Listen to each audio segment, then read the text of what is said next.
every move we make in this small space. There's no room for mistakes. One signal missed and the trust starts to fade. One voice unheard and the plan's misled. This isn't big box silence. We're built on constant guidance. Whiteboards and off-spoken truth. That's how we bulletproof the proof. Stronger together, no wires crossed, no voices fading, no message lost. Say it, show it, write it down. That's how we keep this story loud. In the breakdown, I've seen the cost. Sails slip away when direction's lost. It's the 2-minute huddle, it's the notes in the margin. It's culture built daily, not left to harden. Don't tell me it's too small to fail. Even tight crews can derail. Clear cadence, clear command. That's how small teams withstand. Stronger together, no wires crossed, no voices fading, no message lost. Say it, show it, write it down. That's how we keep this story now. Monday's focus, Friday's tone. We never leave our team alone.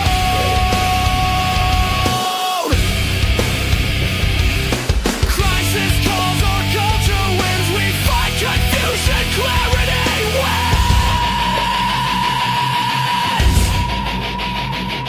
Wow. In the grind, in the heat of the Wow day. is It's the right. small things said that will pave the way. 5 phrases to echo, one mission to keep strong words awake while weak ones slay.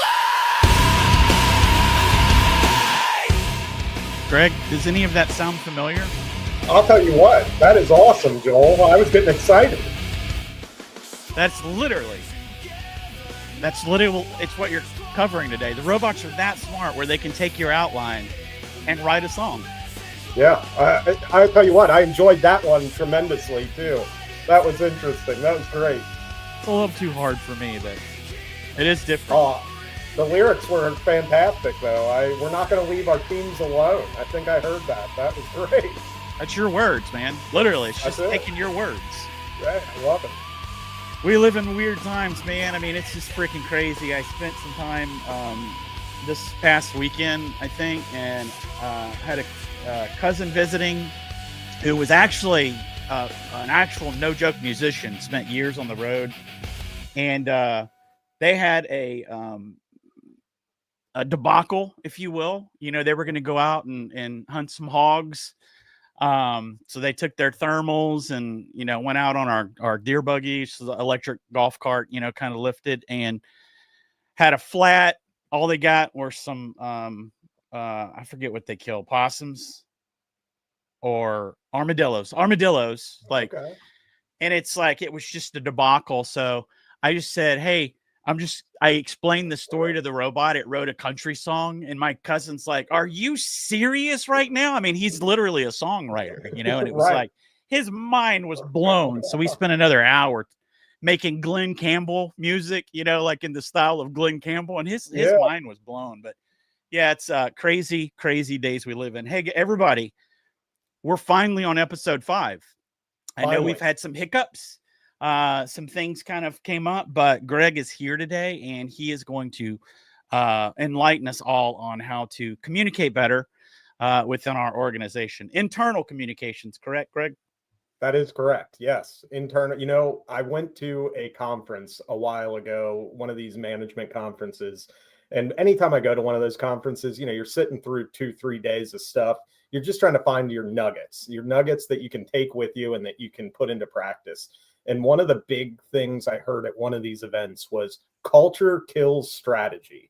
And for a second, it kind of sounded backwards to me. Yeah. Like, well, you don't want your culture to kill your strategy. And then that's the point. You know, it's like you can have the greatest strategy in the world, but if your culture is not good, throw your strategy out the window. It'll never get executed. Yeah. So that's a lot of what we're talking about here today is just how do we internally communicate both the actual topics that you need to get covered and the tasks you need to get done, but additionally, how that helps your culture and how that helps your team work together and just communicate better overall, and then ultimately result in more sales and more profits. That's what we're all after. More sales, more profits. More money, Absolutely. more problems. I'm sorry. More money, less problems. There you go. All right. So, yeah, hey, so just real quick, Greg, I just want everybody to know that, I've had some technical difficulties in the past. And whenever I see that little antenna of death pop up, I could just freeze and then disappear for a minute. I will be back. I promise. I don't know why it does that, but hopefully we've got that ironed out. So I'm just going to be quiet now. And if I have any questions, feel free to allow me to interrupt. Yeah, please feel free. Okay, all right. man. Well, hey everybody. Welcome back to the Retail Mastery Series. I'm sorry about the delays. I'm really excited to be here today. For anybody that doesn't know me, I'm Greg Turner. I've been in the retail industry for 20 plus years in big box, small shops, boutique, middle-sized. Have a lot of retail experience. So I'm really excited to share what I've learned because I've seen a lot of different communication strategies, and I think the tips I'll give you today will really help your business and help you make progress towards more sales. In small teams, communication can either build a culture of trust or create confusion, kind of like I'm talking about with the culture kill strategy. And, most of our teams are going to be on the smaller side in the bigger retail environment when you've got big box stores layered in and all these places that have 80, 90, 100 employees. Most of us are going to have single digits up to maybe 30 or 40, and I believe that actually communication is more important in those smaller groups than it is in the larger groups. Today I just want to walk you through real world techniques that'll help close knit retail teams communicate better. The idea is we want to boost morale, we want to boost speed, we want to boost service. We just want to make it a better experience overall for the customers and for ourselves and our employees.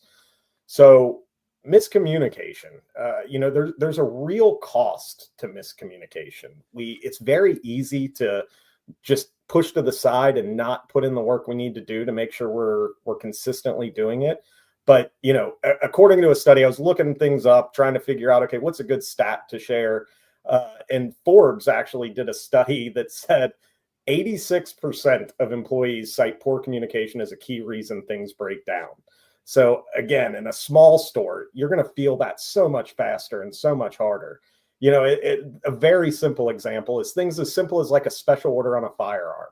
You've got a smaller location, you have two people on shift. One person comes in, says they want a special order a firearm. Maybe the person logs into a site, says, it's on allocation. We need to make a phone call to somebody else. Their shift ends. They didn't call the rep, right? They need to communicate that to the next person, or what happens? It falls apart. They write it down. They put a sticky on the register. Everybody else thinks it's been covered. Very simple task that ends in an upset customer that we can handle with just some proper communication channels. So if we do miscommunicate, there's a good chance we're going to lose customer trust. And everything we do is to drive customers into our building. Once we're there, we've got to make sure we maximize our opportunities with them. And we certainly communicate well and correctly to them. And that happens from knowing what's going on at the employee side. Breakdowns in inventory flow. That's a big one where you've got your receiving person in the back and they're telling people, don't touch these items yet. I haven't received them, or, these are good to get pushed out to the floor. Making sure we have some sort of process in place where as inventory comes in, it goes through these stages and the receiving person is clearly communicating. It's, when it's in this taped off area, you don't touch it. When it's here, you can push it out. Things like that. Duplication of tasks and missed handoffs, right? That's another really big one. So if you're not clear in communication, you've got two people working on the same thing, maybe on the same side of the list, stepping all over each other, or you've got the alternate thing where, kind of like we just discussed, you don't hand it off to the next person and then it just sits there and dies. All of this just causes us all kinds of stress. It makes our lives more difficult. With just 5 minutes a day, we're going to be able to tackle 90% of these issues that come up regularly. So yeah, Joel, is that all making sense to you? I mean, anything? Yeah. So I do have a question here because I know we want to tap into your obviously your experience, your couple of decades of experience in retail and stuff. So can you share a time when a communication slip actually led to an unexpected win for the team? Because sometimes we may accidentally do things right. Yeah. So it's good. So, and that's usually how we find new ways to do things, because again, you talk about that culture. We get so ingrained in our culture that there's no room for change, but sometimes we may slip up and do something outside the norm that actually turns out to be a better process than we were using. So do you have a story that maybe you can tell us that will highlight that? I absolutely do. Where we lucked into success. We at one point we were back to receiving, right? So we're receiving items in a retail store. We had our process for receiving them, how we were trained on a system. This is not a Coreware system, by the way. And we're going through a very manual process. I mean, putting in every single item, doing every single piece, converting a file to a spreadsheet, very cumbersome experience. And we did it because that's how we were trained to do it. Well, we hired a new receiving person. The new receiving person gets back there and starts clicking buttons in the system, and all of a sudden realizes, wait a second, there's this thing that says EDI import, and I think we're doing a conversion of an EDI file. So he just starts clicking, and next thing you know, he's received a huge order that would have taken us 2 hours to do in all of about 3 minutes. So yeah, so we look into success sometimes. It's really important because whenever I look at like organizations, like I am a I think. Uh-oh. Can you hear me now? Can you hear me?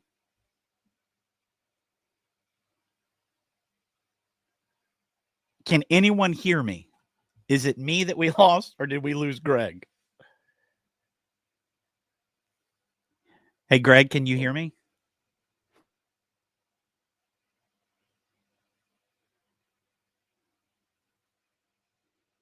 Sorry about that, everyone. We got Joel's face back, but it looks like we lost you, Greg. Everybody's a little bit there. There are times where we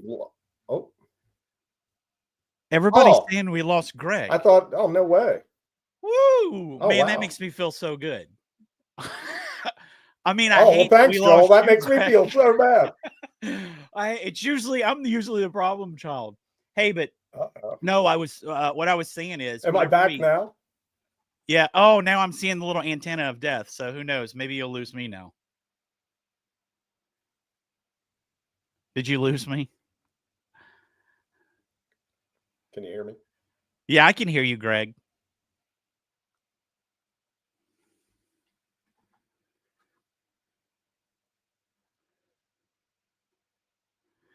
Tony from Sanctuary, can you hear me right now?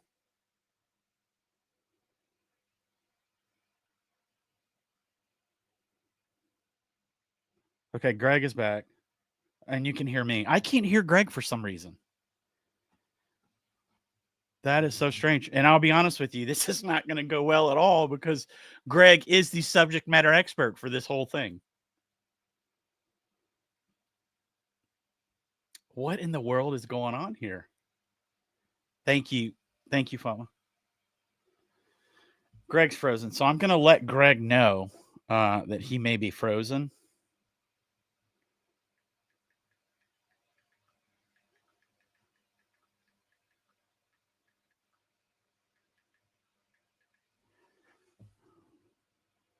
Can you hear me? Hey, Greg, you're back. I'm back. All right. That was weird because I would rather me have the issue and not you, man. Just to be honest with you, because I don't have any control whenever you leave. Yeah, that would be amazing. I don't know what happened, but I'm hotspotting now, so we'll see if this connection is better. Yeah, I think we'll be all right. Hey, so what we were talking about is well, I'm a student of humans, right? And when you go into an organization, you kind of look to see how different organizations work. And you know how I always refer to Coreware as an organism, not an organization, because an organization's set right in stone most of the time, whereas an organism will find a way to grow. You know what I mean? And so I think when you leave room to allow people to kind of think outside the box and maybe come up with better ways to do things, you're going to be in a better position. And that's just my 2 cents, because I've seen some really, established organizations do some horrible things because they're so set in their ways. So, Greg, you're frozen again.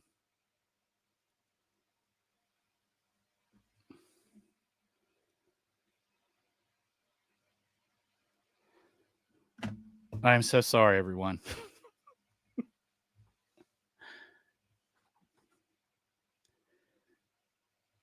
Okay, guys, what I'm going to do is I'm going to back out and come right back in. So stand by, please. Yeah, Greg's letting me know he lost connection. This is so strange. In all seriousness, I'm usually the one that has issues, and this is StreamYard. So if any of you out there use StreamYard, are you experiencing things like this? Because this is horrible. So stand by. I'll be right back.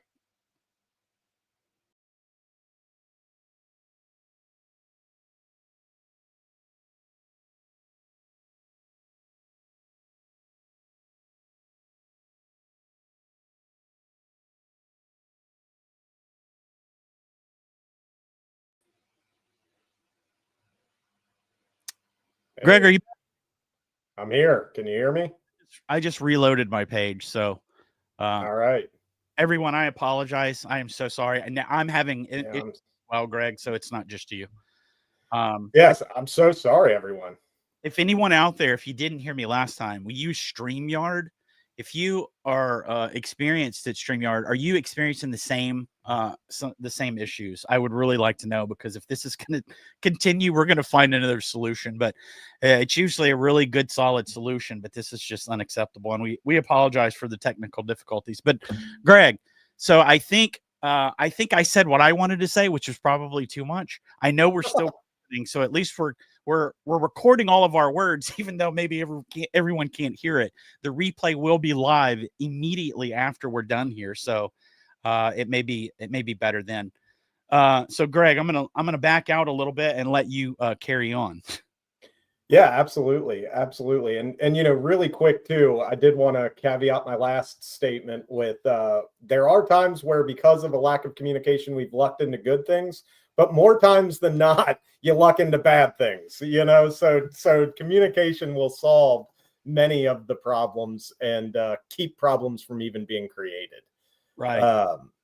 So to kind of move on a little bit, there's 4 types of communications that you really want to focus on for retail teams. There's daily operational communication, priorities and planning, culture and morale, and then crisis, like urgent updates that need to be done now.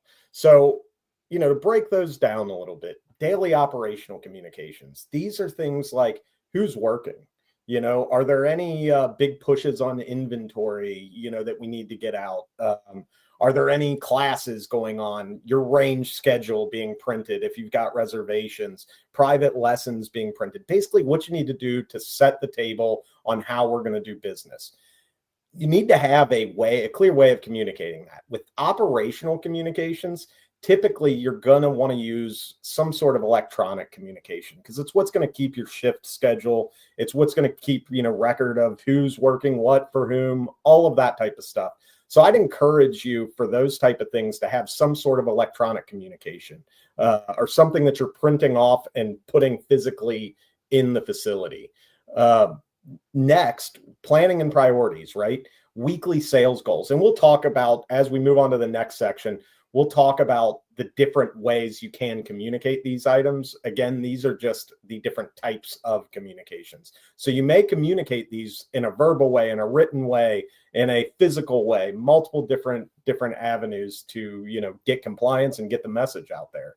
But planning and priorities, weekly sales goals, that's something that I think every store should have, every associate should know about, and they should be attainable. So as managers, as owners, we've all got that, I guess, misguided belief that if you increase that sales goal number, the sales are going to increase. That's not what happens. It needs to be based in reality. There's obviously stretch goals, and we can certainly push those up. But if you put a weekly sales goal and you present that to your team, and it's just completely outside the realm of possibilities, that is going to have the adverse effect. That is going to demotivate your staff, because they're sitting there thinking, why am I even going to try if I know this number is that big? So that's something I very much encourage everyone to create a weekly sales goal. Doesn't have to be overly complicated. Look at your last 4 weeks of sales. Make any adjustments you need to make based on if the seasonality is going to change this week because of a holiday, because of a promotion, because of an event, but just make small tweaks that are improving your previous week's sales, and communicate that. Let everybody know what your sales goals are. And then every day, update everybody on where are we at on the weekly sales goals. So that way you can really create an environment where, Joel talking about the organism all works together, and people are doing different pieces in order to achieve that sales goal, because not everybody is going to help the organization achieve a sales goal by selling. Some people are going to need to receive the product. Other people are going to need to display the product. Other people need to make sure that the pricing is correct on the product. Somebody else needs to make sure that the pricing not only physically is correct on the shelf, but it's physically correct in your system. So there's a lot of things every member of your team can do to push towards that weekly sales goal. So that's one of the big communication pieces that I can't stress enough.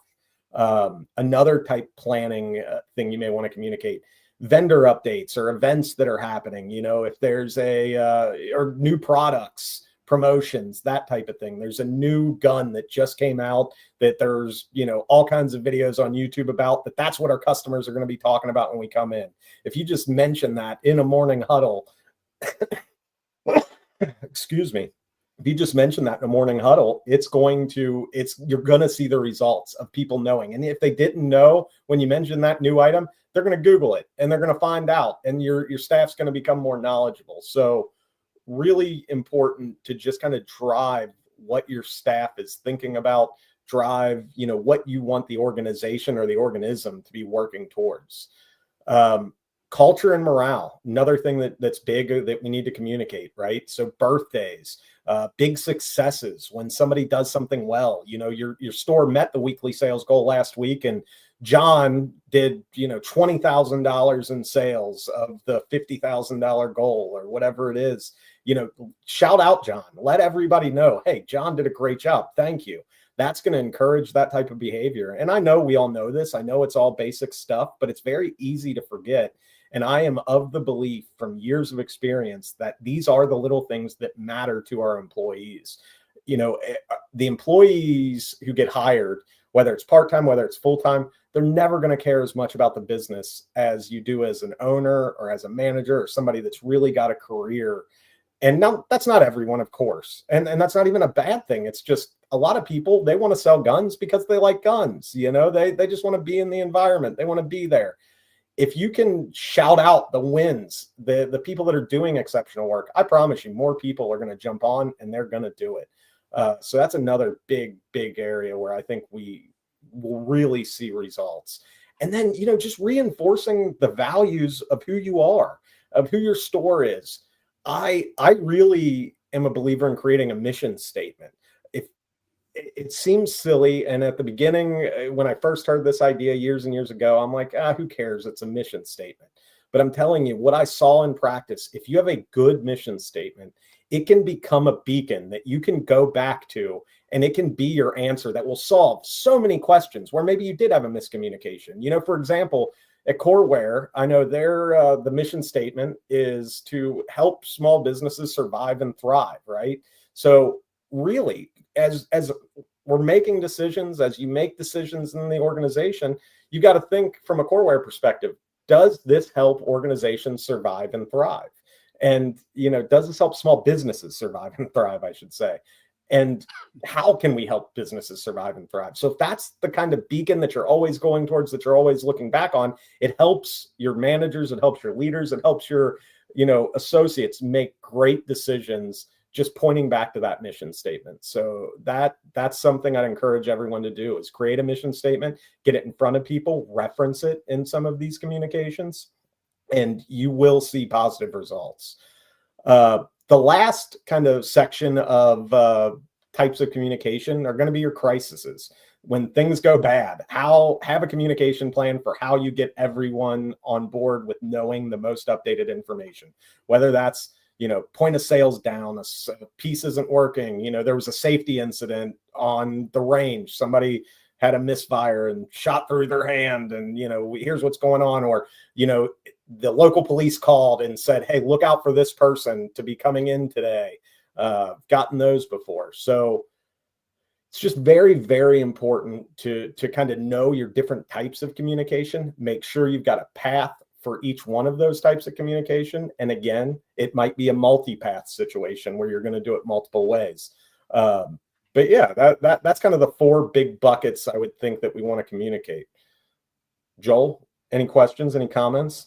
I like to use Joel as my audience gauge. Again, I talk too much, so I always like to check in with him. No, you're not talking too much. But what I've done as the VP of communication at Coreware is I literally have, and judge me all you want, I have a bot, and it's ready to respond to whatever kind of communication we need to put out, right? So if there is I think during one of our, it was the Accurate Gun Auctions, the everything went down. Remember, that was when Google went down. AWS, some of the AWS went down. I mean, it's just affected like the entire planet. And I immediately had something ready to go because I could access my bot. I explained the situation, and it gave me something that I could send out to people that were affected, right? It was immediate. So I would encourage all of you to use these new tools that we have to, first off, you want your bot to be trained on your culture, on your organization, tell it everything that, you can about it, and then allow that to help you, craft messages that are dependent upon one of those 4 types of communication, right? So if there is an negligent discharge on the range, you've got something ready to go to all your members that may have been affected. Who knows, right? Mm-hmm. And it's very important. Your words are very important. I would say this as well. Have someone, and I'm not saying, it may not be an age number. It may just be a presence, but have someone that's very, very mature that can kind of guide that communication, because a lot of people don't understand that our words carry a whole lot of power, right? And if you say the wrong thing, man, you could literally just turn people off, right? You could lose trust. So really think through things. It's not just a shoot it out there and let everybody just deal with it. It can't be like that. You really have to learn how to communicate. Communication is huge, right? And our words, even though our words only carry, I think we only communicate with our words like 30% of the time. The rest of it is our body language, our facial expressions, all this other stuff. But when you guys are sending out emails or you're communicating in a way like that, absolutely, really think things through. Greg, so I do have a question, because it sounds like you've dealt with some hiccups in regards to communication. It's like one of the things that you said is, somebody, wrote the sticky note and put it on the computer and then went off, right? He was off for the day. That brought me back to one of the things that you've talked to us about in the past, which is processes, right? So if you have a process, everybody may not know that that's your little process of how you communicate, right? If you guys don't have a communication plan where there's a way that everyone understands, this is how I'm going to send the word to the next shift or whatever, maybe create that, right? Because you did your job by leaving that sticky note, but not everybody thinks the way you do, right? And if there's nothing set in stone in your organization on how, a process works, you're leaving room for mistakes to happen. So did you guys have anything like that at any of the big box places that you've worked, where I know that you've probably worked in some places where, man, a sticky note's not going to work. I mean, we've got to have a process where, so let's say I did receive a gun, or I've got a gun, a customer called and said, hey, I'm going to be there in 3 hours to pick it up. Well, I'm getting off in an hour. I'll put this gun up here. Did you guys have a process to where you would send that communication to the next shift or the next person that was going to deal with that. Oh yeah, absolutely. Right. You're 100% right. That I've seen the breakdowns happen, and I've seen it all the way from sticky note all the way to over-engineered typing up way too much, and I think you nailed it. The key part is just having a process. If you have a process that is followed, it will be successful. I mean, I've seen a successful process where somebody used a spiral notebook for, to just say, hey, this came in, this is this person, I've emailed them, I've checked it here. Once it's picked up, it's crossed off. Very, very basic, but guess what? If it's executed 100% of the time, it works. That is the process.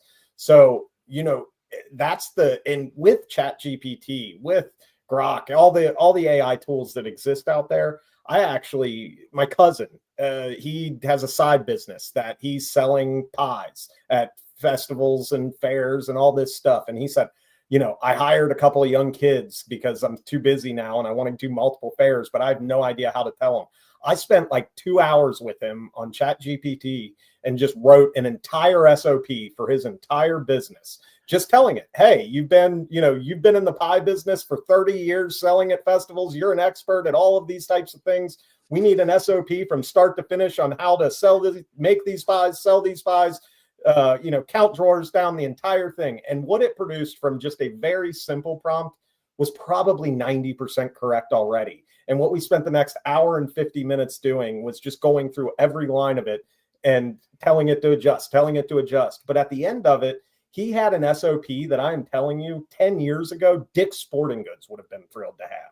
I mean, Right. It's amazing what can be produced. And I know we sound like a broken record, but utilize these tools because it's not hard for all of us to have a process for everything. If you just start typing and then tell it, nope, don't like this, need to change this for us, very quickly, you are going to have something that is powerful for your business. So yes, internal communication is certainly about all the things that we're talking about, but it's also communicating processes. So Right. certainly leverage the tools that exist to create those, because I've seen it both ways.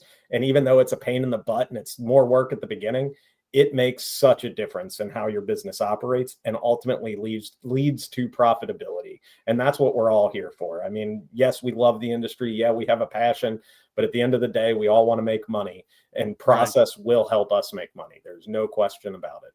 Yeah. And when you're talking about those robots, I would say that I'm going to keep pounding this as well. Anyone can do anything as long as you can articulate your intent. So the more precise you can be with the intent of whatever it is that you're doing, the better those results are going to be. And I know that a lot of people were like you said, hey, it was probably 90% of it was good to go.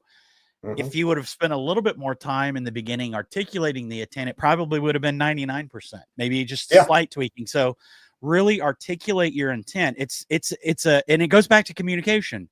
You have to communicate with the robot just like you would a person, right? Because that's how it was built to communicate with you, right? Natural language. So if you're going to do that, really learn to articulate your intent just like you would with a person, right? So if you're if the next shift's coming on and you want a certain number of things done before the next day's business, you have to articulate your intent. You have to tell people exactly what you want and how you want it done. So the robots are the same. But so go ahead, Greg. I don't mean to keep interrupting, but anytime we start talking about this stuff just starts bubbling up, No, it's great. And it helps me think of real world examples where I've experienced this stuff. It's interesting though, too, what you said. One tip I want to give to everybody that I used was I just started searching on how to prompt AI. And you can come up, just that search, you can come up with a few different ways where it gives you suggestions on how to, convey your intent as best you can. So, as a new person, if you never used AI, just start. How do I prompt AI? And they give you formats on exactly, this sentence do this sentence do this sentence do this. And playing with some of those, you'll get different results and you'll kind of figure out which prompts should I use for which tasks. Right. So that was something that really helped me as I started kind of using AI more and more. Right. And then when you have an understanding of that, you can literally just put those instructions into an actual ChatGPT, like a custom GPT. Yes. And then it will write your prompt. You just give it basic instructions, and then it will write a prompt based upon that template that you really like. Like, I really like this following you, Joel. That's really cool. I need to do that. So that'll be my next step, because I'm rewriting it every single time. All right, yeah. cool. Hey, well, let me ask you this, because obviously we know what happens when no communication happens, right? Things fall through the cracks. What does over communication look like in a small store, and how can it hurt as much as under communication? So you've got no communication, and then you got too much communication. So give me some real world examples of how you've experienced over communication. Over communication, right? It's just as bad. You get people to the point where they're like, what do I do? I've got 17 different directives. If everything's high priority, nothing is high priority. So, the perfect example I can go back to there is a big box retailer I worked for. They had a task list that they decided they were going to send from a corporate office, and they're going to send it down every single day, every department's tasks, everything they need to accomplish. Well, I think enough of us have worked in those types of environments to realize really quickly the guys sitting in an office 500 miles away don't have near the experience of the people in the stores. So this over communication of tasks, of these are everything that's going on. And then we also need you to communicate back all of these stats when it comes to, customer service surveys, when it comes to, checkout times, when it comes to bathroom cleaning. I mean, even down to bathroom cleaning, like sending an update to corporate office of when bathrooms are cleaned. Well, guess what? When you're doing that, it shuts everything down. People get discouraged. It's a culture killer. They don't know what to do. And when people don't know what to do, they're going to choose nothing. I mean, they're going to choose, I'm going to stand here and wait on the next person to come in. So you're 100% right, Joel. Over communication, just as bad as under communication. And that's why when we'll talk a little further, all these messages don't need to be long. 1 minute, 2 minute meetings, just to give quick updates, high level updates. Here's where we are. One-on-ones certainly can be longer, but you don't need to go too in depth. You just need to let everybody know what's the direction we're going. How do we help execute it today? And how we do that, there's multiple ways to communicate, right? So there's written, there's verbal, there's visual. Those are kind of the three big ones. And on a lot of these types of things, you're going to want to do multiple paths. You're going to want to do multiple of these different formats. So written, for example, that can be a whiteboard back up in the break room, where every day you're just writing, the sales goal up there, and you're writing here the 3 tasks for today. Get all the ammo reworked and reshelved and repriced. Get ready for the weekend event this weekend by making sure we've got all of our stock pushed out from the back room. Those types of things are perfect to put up on a whiteboard. Texts, group texts. I'm a big fan of the group text at the end of the night, at the beginning of the day. Opener sends a group text to the leadership team or to, select group of people that are responsible for pushing that out, just with those same quick updates that are going to be written on the whiteboard. So over communication to me means too many items, not too many ways of communicating. So if you've got one message of those 3 items, if you've got it in a text, you've got it on a whiteboard, you've got it in a Google Doc that you're sharing, you also talk to everybody about it, in the morning, and, you've got a checklist that you've got to go through. All those are fine as long as it's the same information. You just can't get 18 items instead of 3 or 4. Moving on, verbally, right? So verbally, a big thing I would recommend is team huddles. Team huddle in the morning, team huddle at shift change if possible. I get that shift change. It might be a little tougher. There might be staggered schedules. But either way, anytime anyone leaves, they should have at least one person that they're going to go just tell them, hey, here's what I've accomplished today from the whiteboard. Here's what I've accomplished today from the checklist. I'm now handing this off to you. I've seen where people sign even initial, like on a daily checklist of here's our tasks for today. Here's what I got done. Here's who I handed it off to at this point in time. You can or you can't. It's all going to be depending on your specific store, if that makes sense or not. But I will tell you, when you've got that I've seen very good results from having just simple checklists that are somebody's responsible and somebody hands off whatever they don't get done, and both parties just give a quick initial saying, yep, now this is mine. It just leads back to accountability and clear communication. So the last part that I want to talk about is visual. So visual is both internal communications and external communications. And a lot of times it can help. And where I get with that is, shelf talkers, prices, promo signs, things like that.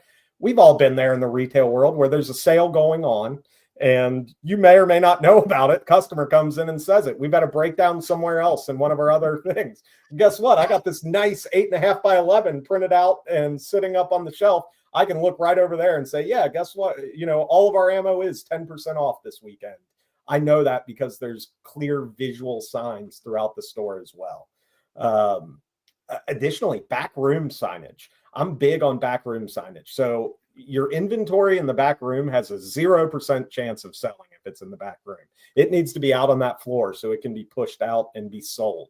So back in the back, having a process flow of received inventory with a sign that says received inventory, or backstock inventory, clearance inventory, whatever it is, but just going through with a printer and a laminator and just slapping up some signs.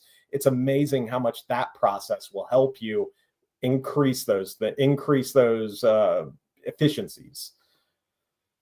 So, small teams a lot of times will skip writing things down because they think, they're so tight and everything is everything is communicated so clearly and they're all, a family. I've heard that a lot before. And guess what? With my family, I probably communicate not as well with everybody else as I do with my family. You think sometimes your brother, oh, he knows, he's got it, he understands what's going on. That can open you up to worse communication problems than it can in a big organization where it isn't as personal, it isn't as friendly. So again, say it, show it, write it, just communicate multiple ways, those messages that you want to put down. And the daily huddle, just really quick to touch on that should be like a minute or 2 minutes before you open the doors. Say you open at 10 o'clock, at 9:55, you just grab everybody together really quickly. You let them know, hey, we've got inventory in the back that needs to be pushed. Hey, we need to restock these ammo shelves. We need to push all of our guns forward and straighten tags today. That's our objective. Our daily sales goal today is $10,000. We'll check back in at 2 o'clock when we do shift change, find out where we're at, and hand it off to the night crew. Night crew and day crew can be a battle. And, we've all had where day crew comes in, complains about night crew closing. Night crew comes in, complains the day crew never straightens anything. That all gets fixed with this daily huddle. If you have a daily huddle where people are communicating, the night crew, day crew battles will be a thing of the past. So I do have a question because it kind of goes along with what you just said. But let's just assume that you only have 5 minutes per week with your team, right? How would you structure that time to cover all critical communication? I know you just briefly touched on it, but I want you to go a little bit deeper. Let's just say, hey, I've only got 5 minutes. And basically, it's sort of like an elevator pitch. That's really all you have, because if I go to work and I've been there for a year, my brain's like on autopilot 15 minutes after I clock in. Right. Yeah. So how do you get someone like me I'm just here. I clocked in. Just tell me what I need to do today. Right. Yeah. What would you spend your time on? So if I have 5 minutes a week, and I'm really going to take that at face value, 5 minutes a week, I would do 5 huddles, Monday through Friday, 1 minute before we started. Monday, I'm going to say, all right, weekly goals. Here they are. Any just big updates very quickly. Tuesday, I'm going to talk inventory. I'm just going to say, okay, here's the inventory coming in. Here's our inventory holes. Here's new product, whatever that may be. Wednesday, give a quick training tip, right? You've seen that your special orders aren't getting closed out correctly in the registers, and your accountant's complaining that you have all this revenue that's sitting there that hasn't been realized, but the inventory's been pushed. Teach people really quick. Hey, everybody, we're going to do the proper way to do a special order in 1 minute or less. I'm going to show everybody how to do it. You knock it out, and then really quickly you identify who knows how to do it, and you give them the task. You say, all right, Joel, you do these correctly. I need you today to talk to every single person and do a special order with them. Show them how to close one out correctly. Thursday, I'd probably move on. I'd focus on, the shout outs, right? So how do, this person did great this week. This person's killing it in sales, or, hey, we've got an issue where this customer has this problem. We need to get this solved. Just a quick update. And then Friday, I would just let everybody know, hey, here's what's coming up in the weekend. The weekend is all about sales, right? I'm a big believer. You don't have many tasks that aren't required. Like, the only tasks you should have is restocking. You shouldn't be doing deep cleaning on a Saturday or Sunday, right? So you should only be doing things that are going to push sales and the business forward. And then on the weekends, I know you said 5, I'm going to say 7. I'd still meet on Saturday and Sunday. And what I would do is just let everybody know, hey, this is our go time, everybody. All eyes on the floor, nobody in the back, everybody out here saying hi to every single person. Let's all maximize the ability that we have. Let's get these people in and let's take care of them. So don't overcomplicate things on the weekends. I might even say Friday, you don't want to have a ton of tasks. In the retail world, Friday, Saturday, Sunday is going to do 60-70% of your business, just depending on the industry. So it's really important to capitalize on those days. So anyone out there that's been in the military, how, this is when I was in. This is over 20 years ago. So maybe things have changed. Lots of wars have happened since then. But when I was in, there was this thing called commander's intent, right? So the commander tells you what his vision is and then allows those under him to carry it out in the way they best see fit, right? And it just kind of trickles down to the very lowest, down to the private, right? So you give the private, here's what I want you to do, figure it out, right? And usually people will figure out the most efficient way to do things because they don't want to waste their time, right?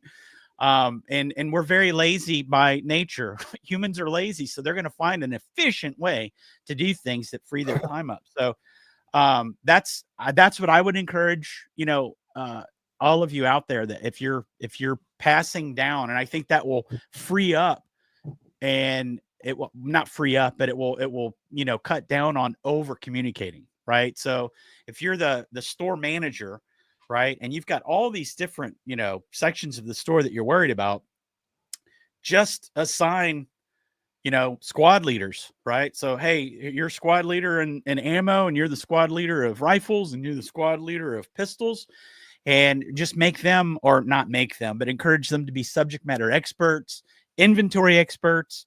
You want them to know everything there is to know about their little area, right? And when you do that, when you give people that, they usually take ownership, right? If people feel like they have some skin in the game, they'll do a much better job. And then you just tell them, here's what my intent is for this section. I want you to figure out the most efficient way to carry out whatever my intent is, and then kind of guide them from there. But I've learned that really cuts down on communication, even though if you're in the military, you do spend a lot of time in formation talking about things, and you're always 15 minutes early. However, I did find that was the best way to get something done, right? You kind of offload the responsibility from you and let your team start pulling their weight, right? And they'll kind of surprise you with the ways that they'll come up with doing things.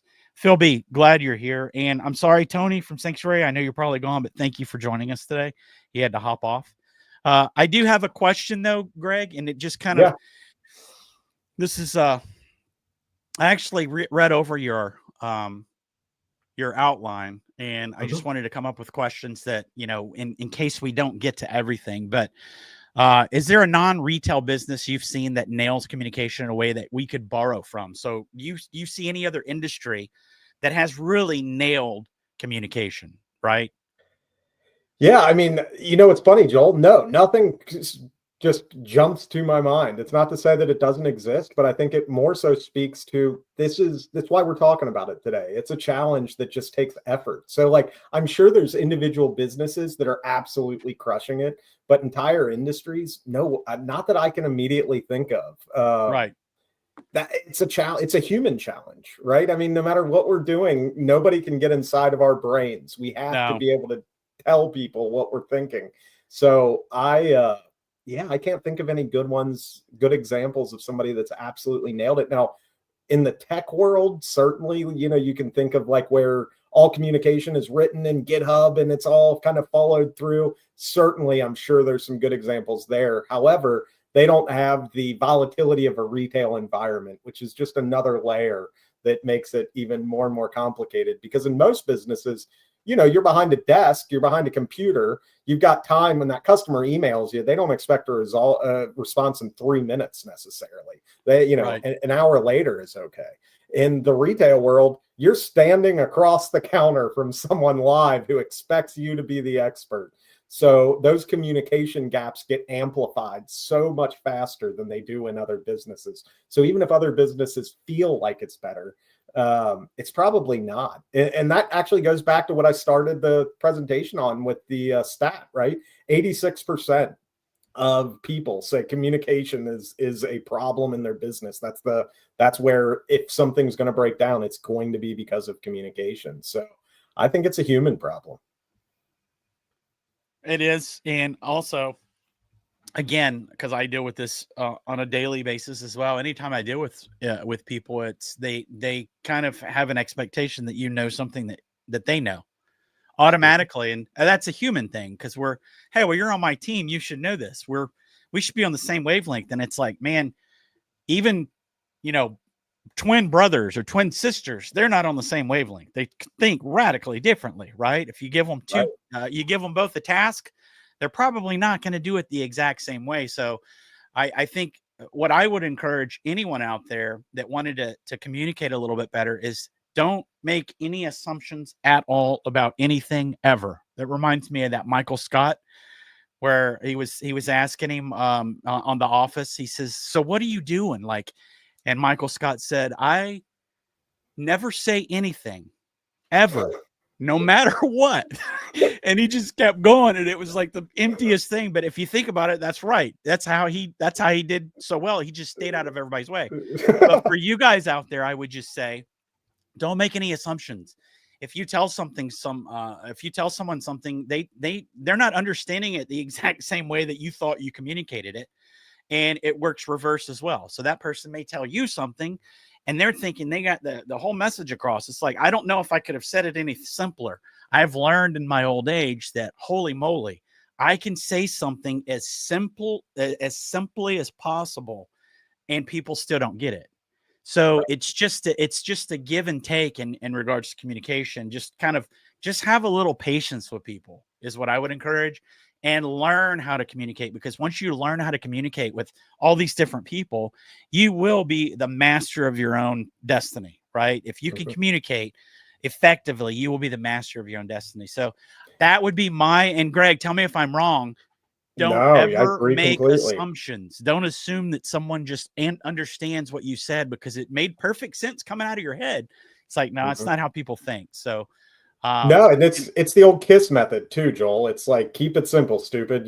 Just keep your communication simple, set the pace with clarity.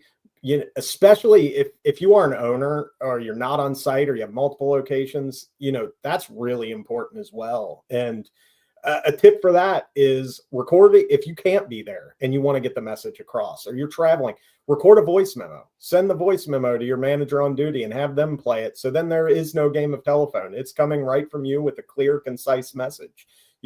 Another thing, talking about over communication and not letting people kind of go and be the subject matter experts, like you were talking about before. A big thing I think with communication going both ways is ask for recaps instead of micromanaging. So instead of calling that leader and saying, "Hey, I told you to do this, this, this, this, and this," just say, "Hey, how did it go today? Tell me where you're at." And let them talk. And then from their conversation, you can then say, "Okay, well, what about this?" Or, "Oh, that's great." Sometimes they're going to find things you didn't even realize was an issue.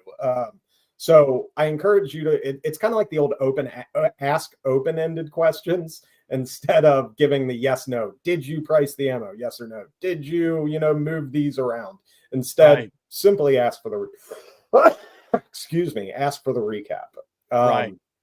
And then, just like you said, having patience. I think it's just important sometimes to be like, okay, what didn't go well today? What did we mess up? how do I help you improve it? And not in a way of, a gotcha moment, truly just what did not work today. That's as important to know as what did get done. It's what didn't get done and why didn't get done. As managers, as owners, as leaders, it's your job to remove barriers, remove obstacles from your team in order to let them do what you're directing, what your mission is, what your organism's mission is, right? So that's really important because we see the big picture as the leaders in the business.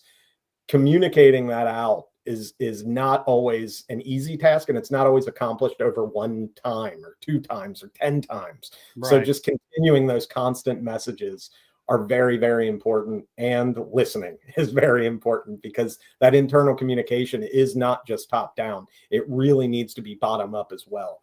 That's where you're really going to find the inefficiencies in your business, is if you get somebody who cares and they're telling you very openly and they feel comfortable enough to tell you openly, hey, this didn't work. This isn't going to work. I can't complete this because of this, this, and this. And that very well may be true. And, you may have been going, it may not have been getting done for months because somebody else just knows they can't get it done, doesn't know how, and doesn't feel comfortable enough to talk. So just really encourage a open office, a culture where your staff feels very comfortable and can give that type of feedback. Right. Yeah. And again, I go back, I'll keep saying this because I'm telling you, man, as you get older, and Greg, you're getting there. But I'm on my way. But as you get older, you start seeing all these things that you start figuring out why things didn't work for you, right?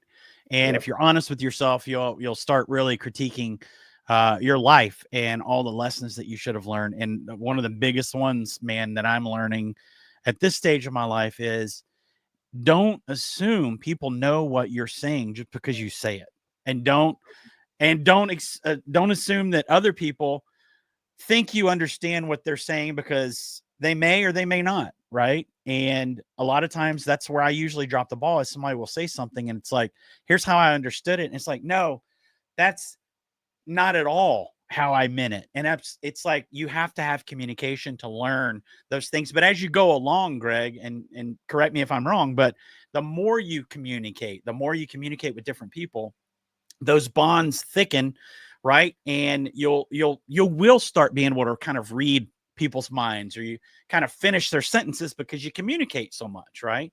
So absolutely, just keep the communication open is the most important thing. Just keep the communication open. Don't, there's no, when I was in the service, it's like, there's no stupid question except for the one that you don't ask. Right.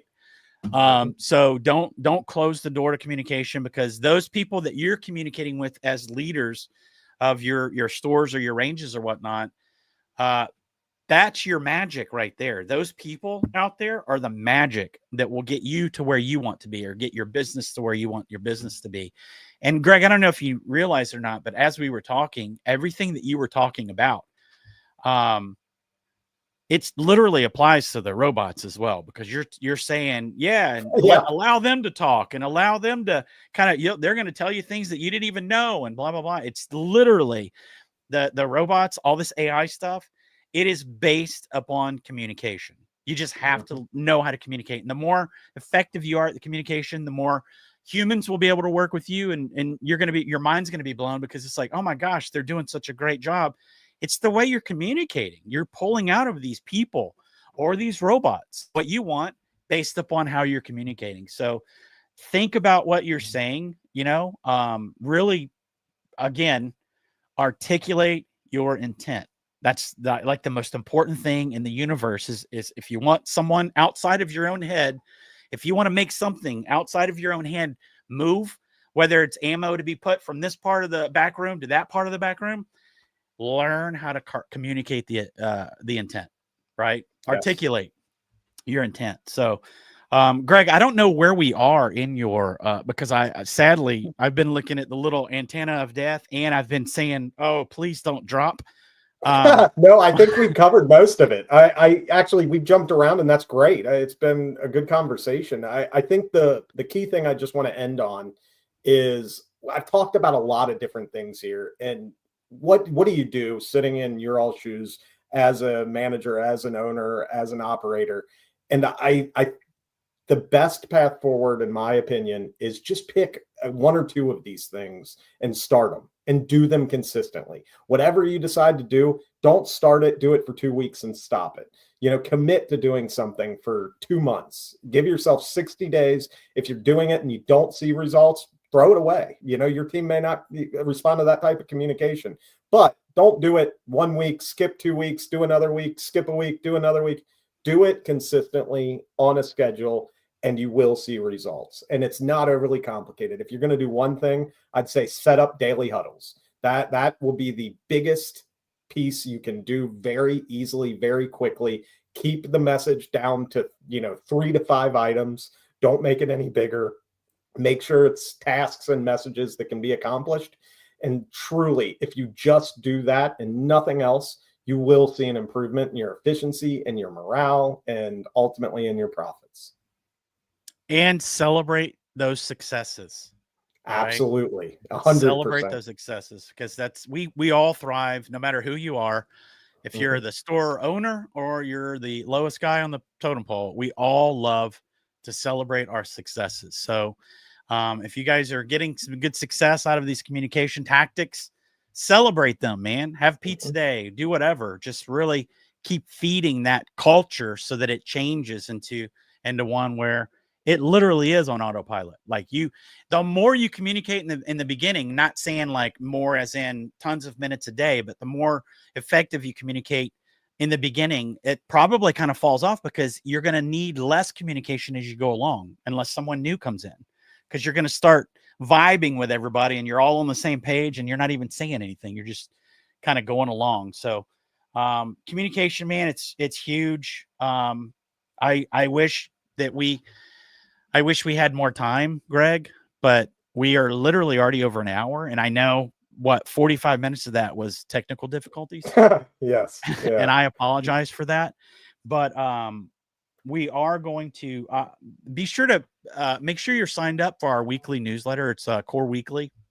I'm going to take everything that Greg has said here and write an article, and it's going to have some really good points of everything that he talked about. And you can take that. Guys, take the article, put it in the robot and say, I want you to come up with, if you're already using ChatGPT and it knows your store's, culture and the way you guys operate, take this article, load it, and say, I want you to pull everything out of this article that you can that pertains to how I can do my job better. And watch your mind get blown, because this is the world we live in now, man. You don't have to, spend hours a day reading anything. You can literally spend hours a day doing what you want to do, which is moving more product, and allow all these technologies to do all the heavy lifting. So, Greg, do we have a subject for the next Retail Mastery? We don't. I mean, if anybody has anything they want me to talk about, welcome any suggestions. But if not, we'll get something out here in the next day or two of what the next topic will be. Yeah, and we'll schedule that. And we've got all kinds of things coming up. What all do we have coming up? Right, we're already getting ready for SHOT Show. Yeah, it's that time of year. It's that time of year. I think our next show is going to be NBS, Nation's Best Sports. We're going to be in Dallas next week, some of us. So if you're at the NBS show, make sure you stop by booth 812, I believe it is, and say hi. We've got, what else do we have? I think that's the last significant show until SHOT Show, but SHOT Show is going to take a lot of time. We've got some really huge things going on for SHOT Show that we think you guys are going to like, and it's just going to be a fun time out there in Vegas. If there's still a Vegas, my gosh, have you seen some of the news, Greg? Nobody's going to Vegas anymore. Like, what's happening? Should be cheap. I was glad to see it. It should be cheap, right? We should all be eating. I want $7.99 prime rib back, Joel. That's my goal. Maybe we can make that happen. My gosh. Yeah. That would be good. Maybe we'll have multiple core feasts there we go. for this SHOT Show. I think with that, I'm trying to think. Oh, we are trying to get into Sports Inc. I believe that's another buyer group. Sorry, Greg. If you guys, anyone out there, if you have an in with Sports Inc., please let me know, because that's how we got into NBS. one of our great customers kind of put in a word for us. And so we would love to exhibit at Sports Inc. So I think with that, I am going to roll us out because I think maybe we lost Greg. Did we lose you, Greg? No, I'm here. Your video's frozen. Oh, that's bummer. horrible. It's frozen in a good way. You're smiling. It's All a right, huge good. smile. We love it. Awesome. So, guys, with that, Greg, you have any closing words? No, I just wanted to say I had best dad ever up behind me today, so I feel like a victory. My son gave me best dad ever trophy just out of the blue, so it's a good day. Well, if you think about it, does he have anything else to compare it to? I tell him he's the best son of all time.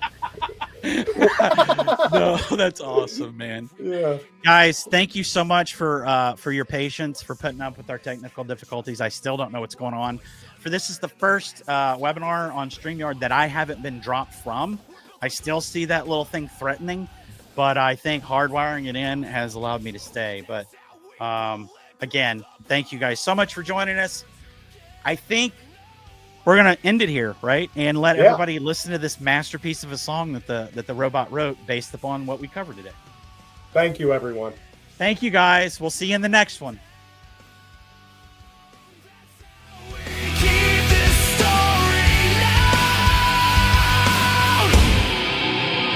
In the breakdown, I've seen the cost. Sales slip away when direction's lost. It's the 2-minute huddle, it's the notes in the margin. It's culture built daily, not left to harden. Don't tell me it's too small to fail. Even tight crews can derail. Clear cadence, clear command. That's how small teams withstand. Stronger together, no wires crossed. No voices fading, no message lost. Say it, show it, write it down. That's how we keep this story now. Mondays focus, Fridays tone. We never leave our team alone.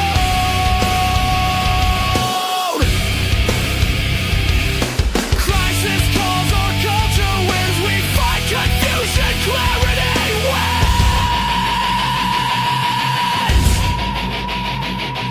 In the rush, in the grind, in the heat of the day, it's the small things said that will pave the way. 5 phrases to echo, 1 mission to keep strong words awake while weak ones slay.